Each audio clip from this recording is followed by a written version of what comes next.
They laughed at my cooking, called it peasant food. But when a world-famous chef showed up at my door, everything changed. Do you know what betrayal smells like? In my house, it smelled like burnt garlic and shame. My name is Maria. I'm 72 years old, and for most of my life I believed that love could be tasted. In slow-cooked stews, hand-folded dumplings, and warm loaves brushed with butter. But somewhere between the invention of the microwave and my children growing up, that kind of love got forgotten. Where are you watching from, my dear? This story may be from a small kitchen in Ohio, but the heartache I think might feel very close to yours. It started on a cloudy Sunday afternoon. My oldest daughter, Liza, brought her children over for lunch. I had woken up at 5 a.m. just like I used to when they were small, kneading dough with stiff fingers and humming the old songs from my village in Tuscany. I made lasagna from scratch. No shortcuts, no frozen sauces. I even made my garlic herb bread, the kind my late husband used to say could wake the dead with its smell alone. But when I brought the food to the table, I saw it. The look. That smirk. Mom, Liza laughed, cutting into the lasagna with a plastic fork. Are you still using that ancient recipe? This stuff has like 1,000 calories. Her husband chuckled. I thought we left 1975 behind, babe. Even my youngest, Tom, who had once licked the spoon with flour on his nose, shook his head and muttered, DoorDash exists now, Ma. I smiled because mothers smile, even when their hearts crack a little at the edges. As they scrolled on their phones and picked at the food, my granddaughter Bella looked up and whispered, Nana, why don't they like your cooking? I didn't know what to say, so I just patted her hand and said, Old recipes carry old stories, darling. Not everyone wants to remember. The worst part wasn't the comments. It was what they did after. They left early. Liza took a selfie outside and posted it with a caption. Sunday at Mom's. Vintage vibes and prehistoric pasta. They laughed. Not at a joke. At me. Have your own kids ever made you feel small?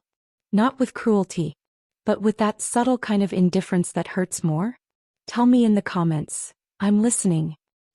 Later that night, I sat alone in the kitchen. The lasagna sat untouched, growing cold. I looked at my hands that had once fed 5 hungry mouths on a tight budget. Hands that had made wedding cakes, funeral pies, and birthday cookies. Now those same hands felt useless. I thought maybe it was time. Time to pack up my spices, shut off the old stove, and stop pretending that anyone cared about what Nana used to cook. But something happened the next day. Something strange. A knock at the door. I shuffled to open it, expecting a delivery or a church neighbor. But standing there, holding a glossy silver camera, was a man in a chef's coat. He introduced himself as Daniel Russo, a celebrity chef. The Daniel Russo, the man with 2 Michelin stars and a viral cooking show. I'd seen him once on TV flambeing duck like it was performance art. He said, Are you Maria DeLuca? The one who submitted the lasagna recipe to our Forgotten Flavors contest. I blinked. I never submitted anything. He grinned, holding up a page. There was my handwritten lasagna recipe. With every note, every scribble, every love-worn corner. My heart nearly stopped. I hadn't seen that paper in years, but I remembered it now. It was the same one I had tucked inside a cookbook, the one I gave Bella last Christmas when she said she wanted to learn about real food. I think your granddaughter sent it in, Chef Russo said. I couldn't speak. Not because of the cameras. Not because of the shock. But because somewhere in the middle of that gray day, a little girl had believed in my cooking. Daniel Russo stepped inside, tasted a slice of cold lasagna, closed his eyes. Then he said the words I hadn't heard in decades. This tastes like home. I didn't know what to feel. A swirl of shame, pride, confusion. The very dish my own children mocked was being praised by a man who trained in Paris. He asked if he could film a segment in my kitchen, me teaching him how to make it. And before I could say no, he was already setting up lights in the corner where I keep my mixer. I should have told him to stop, to leave me alone. But there was something in his eyes. Not pity, not entertainment, respect. Something my own children hadn't shown me in years. So I said yes. And that's when the real drama began. Because when the episode aired, and the video hit 1 million views in 2 days, guess who came knocking not with forks, but with contracts? Fame has a strange flavor. Sweet at first. A kind of validation that clings to your bones like warm broth. But then it thickens, becomes heavy, and soon you wonder if it's a blessing or a burden. After the episode with Chef Daniel aired, everything changed. I woke up to over 4,000 messages on my phone. People from every corner of the world, France, Brazil, Japan, writing to say how my lasagna reminded them of their mother's hands, or their grandmother's apron, or the way love used to taste before the world got too fast. Where are you watching from today? Have you ever tasted something that brought back a memory you forgot you missed? By the end of that week, Chef Daniel's producers called with an offer. They wanted to feature me in a special segment, The Kitchen Time Forgot, a tribute to elder cooks with recipes that carried legacy, not labels. I should have been overjoyed, but all I could think about was what happened next. It was a Tuesday afternoon when my son Tom showed up, unannounced. He hadn't visited alone in months. Usually he showed up with fast food wrappers in his car, and guilt hidden behind convenience store flowers. But this time he looked nervous, hopeful. "Hey Ma," he said, standing on my porch with his hands jammed into his coat pockets. "Saw the episode. Congrats. That was really something." I invited him in, made us some tea. The same kind he used to drink as a boy, with 3 cubes of sugar and a splash of milk. He looked around the kitchen as if seeing it for the first time. The chipped spice jars, the flour-sprinkled countertop, the clove-stuffed lemons on the windowsill. He said, "So listen, I was thinking, maybe we could do something together. You know, like a pop-up restaurant, or maybe a food truck. Maria's Magic Meals or something like that." I almost laughed. Not because it was a bad idea, but because just 2 weeks ago he rolled his eyes at my food and said, "Mom, no one eats like this anymore." And now here he was, ready to slap my name on a truck like a brand. I asked him gently, "Why the sudden change of heart, Tom?" He looked down. Then he said, "I just didn't get it before. I didn't see what everyone else saw. But now that the world loves it, maybe I was wrong." There was not remorse, not understanding, but opportunity. Later that night Liza called. Her voice was syrupy sweet. "Mom, I've been thinking. I know a couple of investors. Maybe we could turn your story into a cookbook. We just need your recipes and a few family photos." I stopped her. "Liza," I said, "you haven't asked how I'm doing." She paused, then said, "You're obviously doing great, Mom. I mean, everyone's talking about you." But I wasn't sure what part of me they were talking about anymore. The real me who made food out of love, or the new brand of me, nostalgic, viral, marketable. Have you ever had someone love you more for your spotlight than your soul? Tell me in the comments, because I need to know I'm not the only one. The next few days were a whirlwind. Producers came by for follow-ups. My kitchen got dressed in lights. I wore my late husband's apron. It still smelled like rosemary and tobacco. And Bella, sweet Bella, stayed by my side through it all. She asked questions, took notes, even filmed her own little cooking show, next to me using my phone. "You're the reason this all happened, you know," I told her one night. She smiled, cheeks flushed with pride. "I just wanted the world to know what your food tastes like." That single sentence meant more than all the offers and attention in the world. But the pressure grew. My children called daily now. They sent me articles on viral momentum and spreadsheets about capitalizing on the window. At one point, Liza even said, "Mom, you don't want to let this die out. You're not getting any younger." That one hurt. Because for years I was too old to be taken seriously. Now I was suddenly too old to be slow. Chef Daniel saw it in my face. "You okay?" he asked after one of our shoots. I shrugged. "I'm grateful, just tired." He nodded. "Maria, don't forget, this started with your food. Not your business plan. Not their strategy. Your food." Those words stuck with me. The next morning I stood in the quiet kitchen before sunrise. Just me, my apron, and the scent of tomatoes simmering softly. I looked at my hands again. They still remembered every motion. Still moved with memory, not muscle. I wasn't done yet. But I had a decision to make. And that's when I got the letter. It's a real one. In an envelope. With handwriting I recognized but hadn't seen in years. It was from my sister. The one who stayed behind in Italy. I hadn't heard from her since we argued at our mother's funeral over who deserved the recipe book. But in that letter, she wrote something that made my heart stop. She wanted to come visit. And she was bringing something with her. Something our mother hid from both of us. What do you think it is? An old recipe? Family secret? A truth I wasn't ready for? Drop your predictions in the comments. And get ready. Do you know the weight of a sealed envelope from someone you haven't spoken to in decades? It's heavier than it looks. When I saw my sister Rosa's handwriting, I didn't know whether to smile or cry. The last time we spoke, our voices cracked over the phone line like dry bread. Old wounds. Old pride. All over a recipe book. Not just any recipe book, our mother's. She had written it by hand in a leather-bound journal from the time she was 14. It was more than ingredients. It was history. Notes scribbled in the margins like prayers. Pages stained with olive oil, red wine, tears. When Mama passed, I thought she had taken the book with her. Rosa and I both searched for it, blamed each other. Until silence became easier than forgiveness. But now Rosa was coming. After all these years. And she claimed she had something Mama hid from both of us. I didn't know if it was a peace offering or a trap.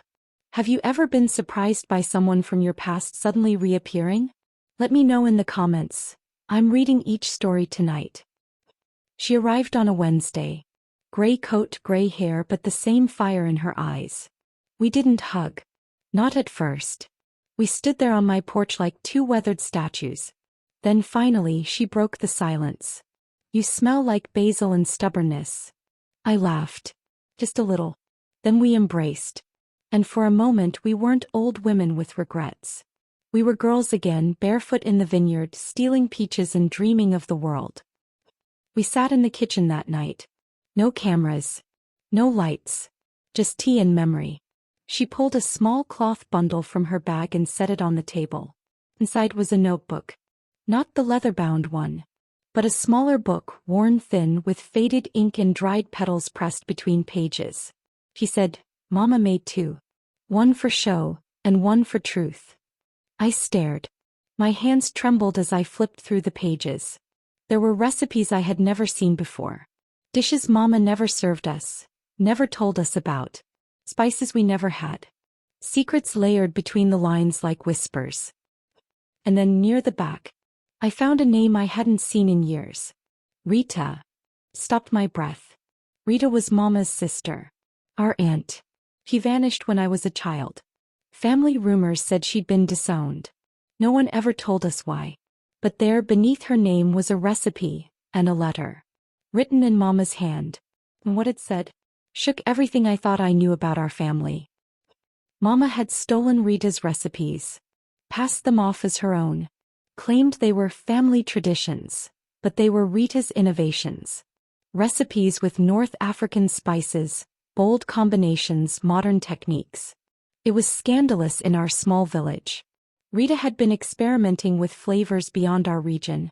And Mama, ashamed and jealous, took them, erased her name, and became the great cook of the family. Rita left the village. And Mama never spoke of her again. I looked at Rosa. She nodded. I found that book the day after Mama's funeral. She must have hidden it under the floorboards. I whispered, Why didn't you tell me? She shrugged, tears brimming. I wanted to. But we were already so angry. I thought, what was the point? Suddenly all the attention I'd been getting felt different. The lasagna recipe Chef Daniel loved? It wasn't ours. It was Rita's. Tweaked, yes, but rooted in a legacy we never acknowledged. I felt like a fraud. But Rosa touched my hand and said something I'll never forget. We can't change what Mama did, but we can choose what story we tell next. What would you do? Would you reveal the truth and risk your reputation? Or keep quiet and protect your legacy? Tell me honestly in the comments, because I was about to face that exact choice. on live television. 2 days later, I was invited to cook a special dish on Daniel Russo Live.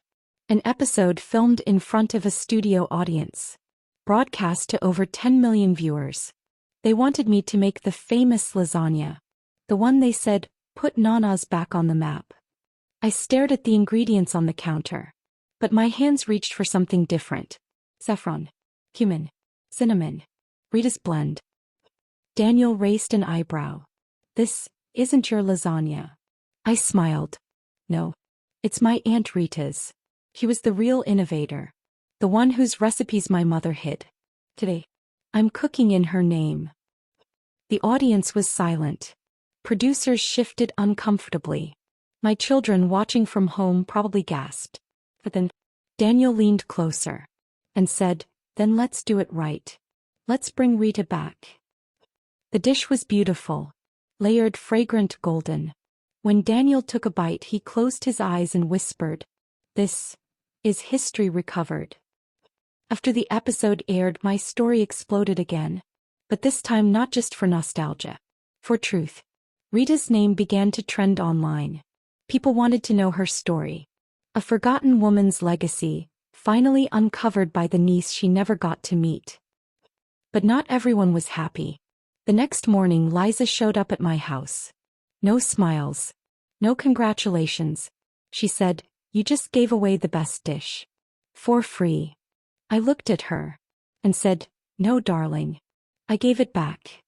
But that's not where the story ends. Because a week later I got a call from someone who claimed to have known Rita.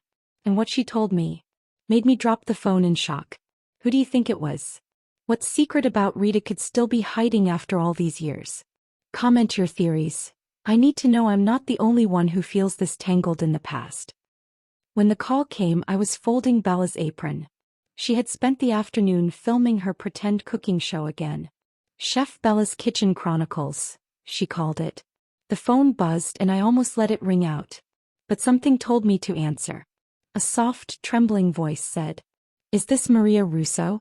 The one who spoke about Rita on Daniel Russo Live?" I froze. "Yes. Who is this?" "My name is Clara," the woman said. "And I knew your aunt. Very well." Clara. The name meant nothing to me at first. But her tone, her pauses, they sounded like someone holding back an avalanche of truth. She asked if she could visit. Said it was important. She didn't want to talk over the phone. And for some reason I agreed. Maybe I was chasing ghosts.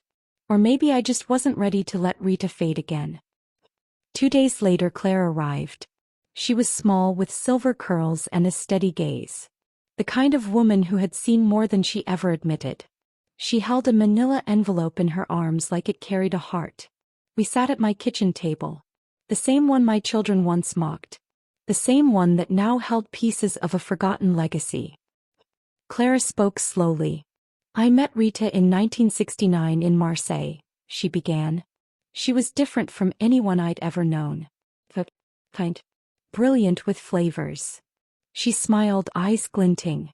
She used to say food was her language. And oh, how she spoke. Then she looked down. We were more than friends." I blinked. "More." She nodded. "We were partners. In life, and in the kitchen." Silence filled the room like smoke. I'd never heard even a whisper about this. Our mother never told us Rita had anyone. Much less, a partner. Clara opened the envelope and slid out an old photograph. There they were. Rita and Clara.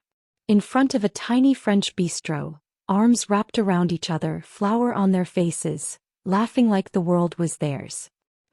"She didn't leave Italy just because of your mother," Clara said. "She left because she couldn't live the life she wanted there. It wasn't safe. Wasn't accepted." My throat tightened.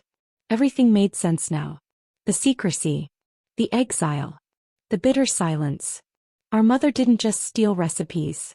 She erased Rita's whole truth. Clara's eyes glistened. "She never stopped loving your family, you know. He kept every letter. Every photo. Even when they stopped coming, she said, 'Maria will understand someday.' And now here I was. Years too late. But maybe, not completely." Have you ever discovered a family secret that changed the way you saw everything? Tell me in the comments. I need to know how others have handled truths like this. I asked Clara, "Why come to me now?" She pulled out another envelope. Inside was a deed. To a small cafe. In Marseille. "She left it to you," Clara said. "Said if the world ever realized what she created, you'd be the one to finish what she started." My heart slammed against my ribs. Me. That night I couldn't sleep. I stared at the deed. Then the photograph. Then the recipe journal Rosa had brought me. My entire life had been built around a version of history that was never whole. My mother was a great cook, yes, but also a gatekeeper of truth. And now, it was my turn to decide. Do I keep climbing this ladder of fame, built on half-truths and nostalgia? Or do I honor the woman who created the foundation I never knew I stood on? The next morning I called Chef Daniel. Told him I needed to change the direction of my next appearance. He hesitated but said, "Maria, you've earned your voice. Use it." I could barely hold the phone steady. When I told Rosa everything, she broke. "I should have known," she whispered. "Mama was always harsh with Rita.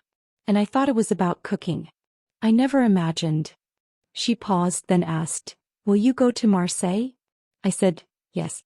But I don't think I'll go alone." The next week Belle and I flew out.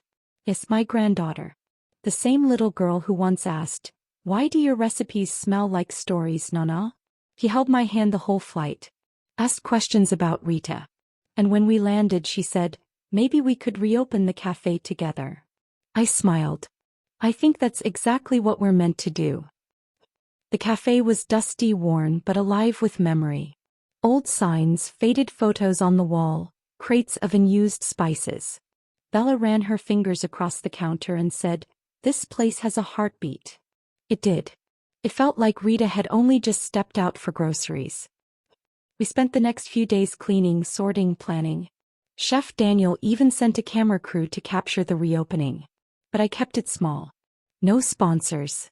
No flashy headlines. Just Rita's Cafe as it was meant to be.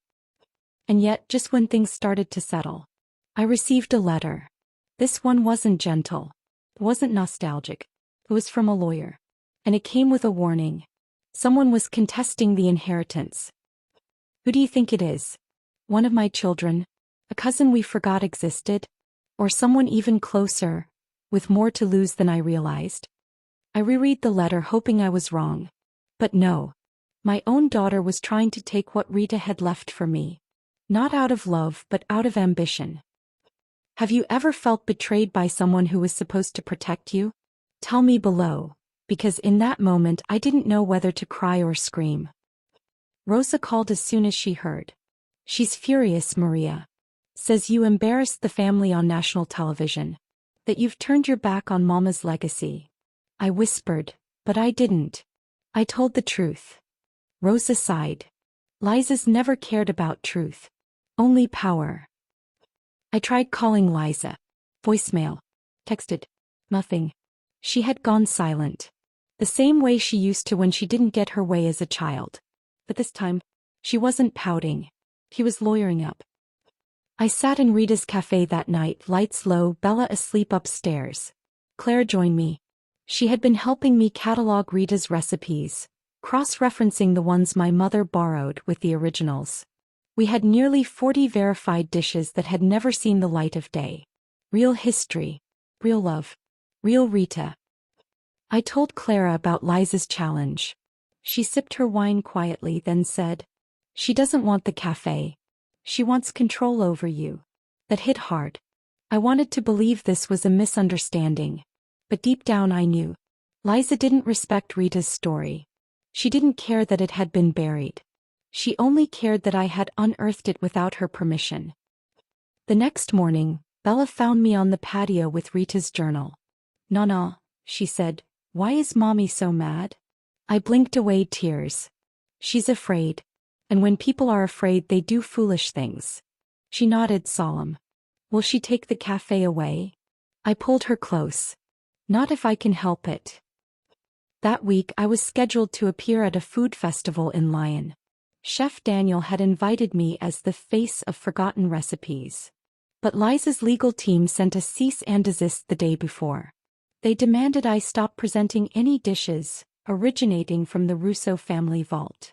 Rita's name wasn't even mentioned. That's when it clicked. Liza didn't just want the cafe. She wanted to erase Rita all over again. So I did something bold. I brought Bella with me to Lion.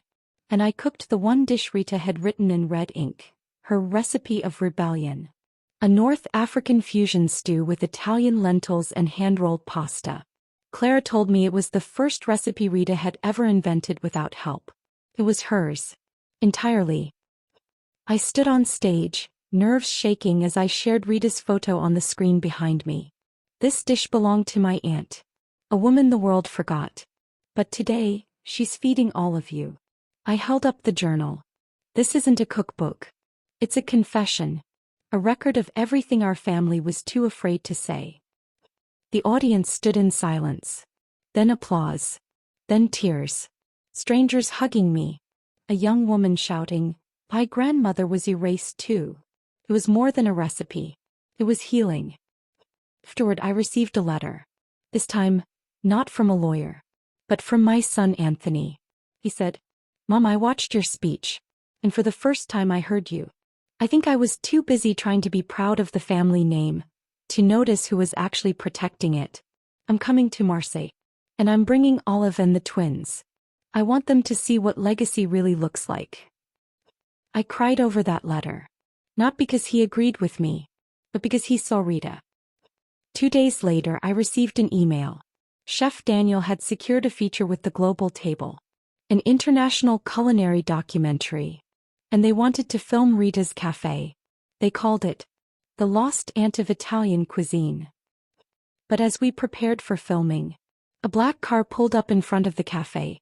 The driver stepped out, opened the back door, and there she was, Liza. Hair tied tight, heels sharp, eyes unreadable. Bella froze. I walked to the door. Our eyes met. He said, "Let's talk. What do you think she wants now? Has she come to make peace, or deliver the final blow? Drop your predictions in the comments. This isn't over yet." She stepped inside without waiting for an invitation. Liza had always carried herself like the room owed her respect. Her eyes scanned the clay pots, the worn floors, Rita's portrait behind the counter. She let out a breath. "I see you've been busy." I motioned to the table near the window. We sat across from each other just like we used to at the family table, back when the biggest argument was how much oregano to use. "I didn't come here to fight," Liza said. I studied her. Her voice was softer than the letters. Less lawyer. More daughter. "I'm listening," I replied. She hesitated, then said, "I shouldn't have sent that letter. I was angry." "Angry about what?" She looked away. "That you left without saying anything. That you told our family story, without asking me if I wanted it told." I nodded slowly. "I understand. But I didn't do it to shame anyone. I did it because Rita deserved better. You deserved better." She flinched. "No. Don't say that. I'm not the one who was erased." Her voice cracked on the last word. Silence again. Only the ticking of the cafe's old wall clock filled the air. Then she said something that stopped my breath. "I knew about Rita." My eyes locked onto hers. "What do you mean, knew?" "When I was 15, she said, I found a photo of Mama and a woman. They were arguing. Behind them a suitcase. I asked Mama who the other woman was. She told me, someone we don't speak about." She paused. I went digging. Found Rita's name in old letters. Found the recipe books. The ones with her handwriting. Tears welled in her eyes. I asked Mama why she cut her out. She slapped the table and said, "Because she betrayed me." I swallowed hard. That was her excuse? Liza nodded. But she didn't mean the recipes. She meant her life. There was the real wound. Not stolen dishes. Not family pride. But an unspoken shame, passed down like a bitter heirloom. "I was confused," Liza said. "I didn't know if I was supposed to be angry at Rita, or pity her. So I put it all away. tried to forget. Then when you brought it up on national television, it felt like my shame came flooding back. I reached across the table, took her hand. You don't have to carry shame that was never yours. Her fingers trembled. I just didn't want people thinking our family was broken. I smiled gently. We were never broken, Liza. Just rearranged.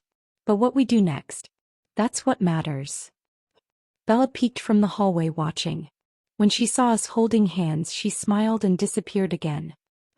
I didn't come to take the cafe anymore, Liza said. I exhaled. I'm glad.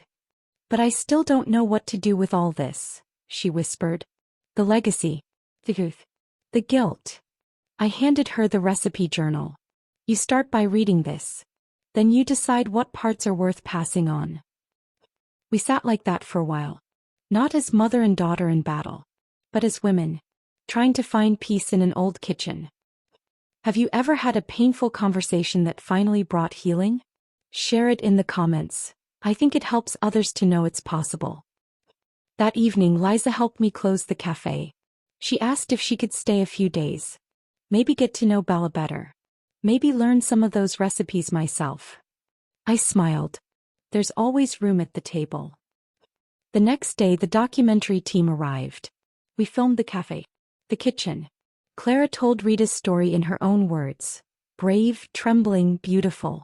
Liza didn't speak on camera, but she stood in the background watching, listening.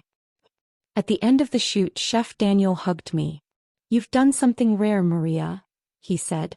You didn't just revive forgotten recipes. You revived the woman behind them. That night we held a soft opening. Just locals. No influencers. No cameras. Bella helped serve bread. Liza poured wine. Claire made a toast. To truth. To recipes passed down in whispers. And finally spoken aloud. Afterward I stepped outside to breathe. The stars were sharp over Marseille. Liza joined me. You know, she said, I think Mama would have hated this place. We both laughed. Then she added, but I think Nana Rita would have loved it. I turned to her. She wasn't your Nana. Liza smiled. I know. But she gave me something, maybe even more important than a bloodline. I asked, what's that? She looked toward the kitchen. A second chance.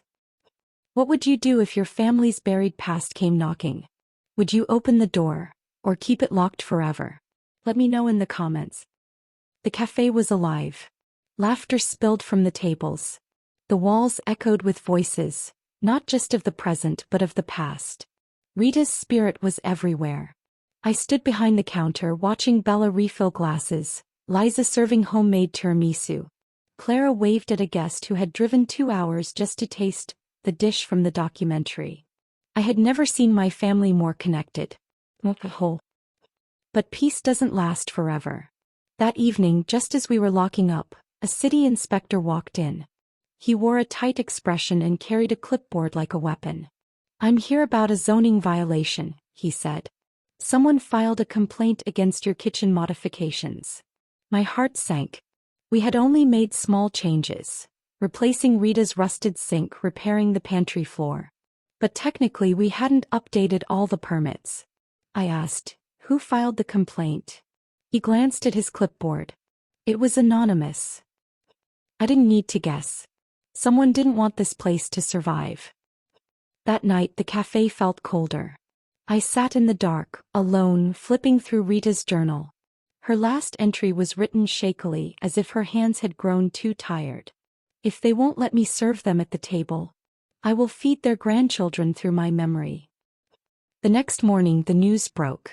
A popular food blogger had posted a scathing review, without even visiting. They accused the cafe of faking history for profit. Said we were romanticizing family trauma to sell stew. Liza paced the kitchen. This is a hit job, she said. But from who? Clara frowned. You made some enemies, Maria. Not just in the family. Maybe someone from your past. I shrugged. I wasn't sure anymore. Was it an old rival? A bitter cousin? Or someone who simply couldn't stand to see an old woman succeed? I looked at the phone. I had one last number I hadn't dared to dial. My son Marco. He hadn't spoken to me in over a year. Not since I first revealed the truth about Rita on television. He had sent a text back then. "You're ruining everything. Don't contact me." But no. I needed him to hear me, so I called. He answered.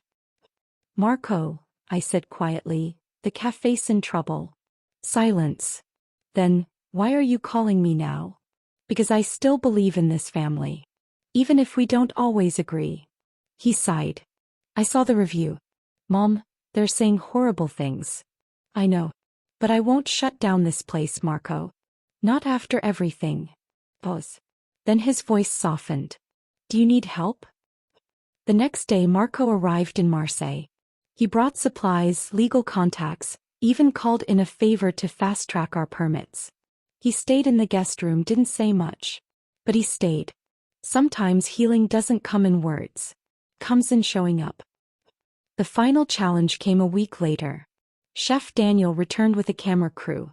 The producers of the Global Table had chosen Rita's Cafe as the centerpiece of the season finale.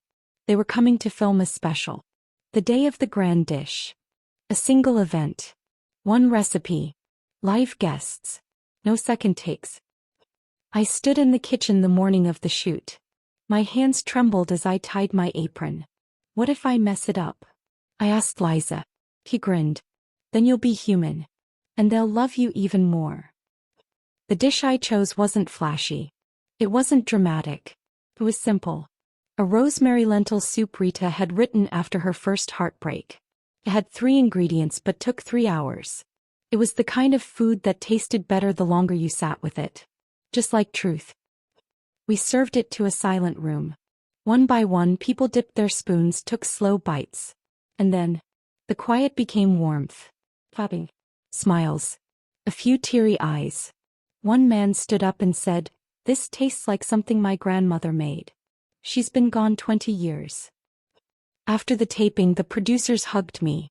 "You didn't just make a meal," one of them whispered. "You made time travel." That night we stayed late at the cafe. The family, all of us, sat at the long table. Marco passed bread. Liza poured wine. Bella curled up in my lap. Clara raised a glass. To Maria, who reminded us that what's forgotten isn't always gone. I looked around and realized, they once mocked my recipes. Now they preserved them. They once avoided my truth. Now they told it. And Rita? She was still here. In every flavor. Every laugh. Every second chance. Have you ever fought to be heard and finally felt seen? Tell me your story in the comments. I read every one. Thank you for coming on this journey with me. Subscribe to hear more stories of lost voices, family scars, and the love that finds its way back.